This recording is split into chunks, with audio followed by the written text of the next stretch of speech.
Right, hello. This is the Cyclops Bike-Powered Generator first video ever. Actually no, second video ever.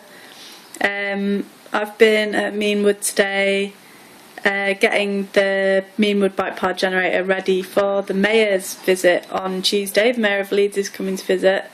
And the problem that we've been having is that a lot of things haven't been that robust, so I've been making things a bit more durable. So we start at the motor. So this isn't currently on the bike-powered generator, but it will be, and so we've got power coming from the motor.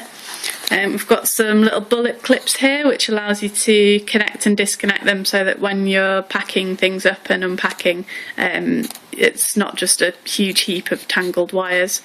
So the power carries on down the wires and we come to another connection here. So these yellow things are called butt connectors, and the colour, the yellow ones are sort of the biggest ones, the blue ones are the middle size, and these any crimp connectors that are red are the smaller size.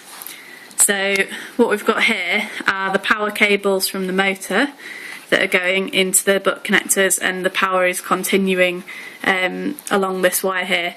And what's happening here is that the 2 voltmeters are coming into the circuit. So we've got this voltmeter here, which is going to be next to the voltage regulator, kind of on a display board, and then you've got another wire which is going to go all the way round the bike frame and end up in a handlebar display so that the cyclist will be able to see what voltage they're pedalling at. So I was kind of getting really confused about how to splice 2 wires into one. So here I've been using piggyback connectors,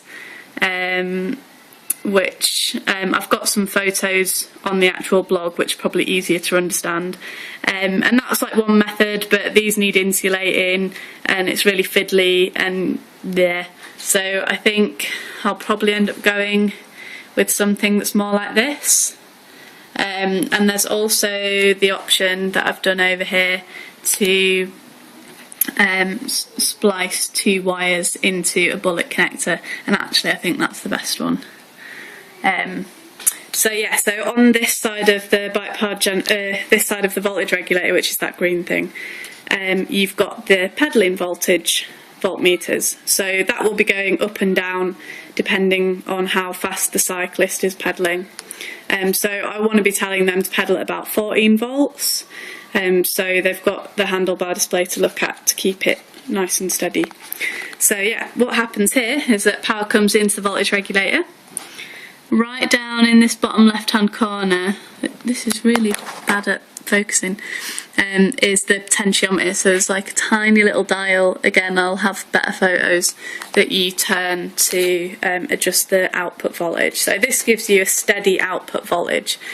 So at the top we've got the shared negative, and at the bottom here we have the output. So coming out here should be about 14 volts for the inverter, but you can have 12.5 volts if you're powering things directly off the bike. So we've got kind of a mirror here of what we had on the other side. So we've got the pedalling voltage and we've got the regulated voltage. So again, at the top, this is the regulated one. The cyclist should be able to see that the voltage regulator is working, and that should show like a steady 12.5 volts. So yeah, so this seems to be the better way of doing it, these better bullet connectors. So these kind of unplug. And then, so the 2 voltmeters rejoin with the power wires here. This is a terminal block. And finally we're back into a single wire, and this comes to our inverter. And our inverter takes 12 volts direct current electricity, and it outputs 230 volts AC current. So you can plug something in there, and that is pretty much a simple bike-powered generator, and that is what we will be showing the Mayor of Leeds on Tuesday.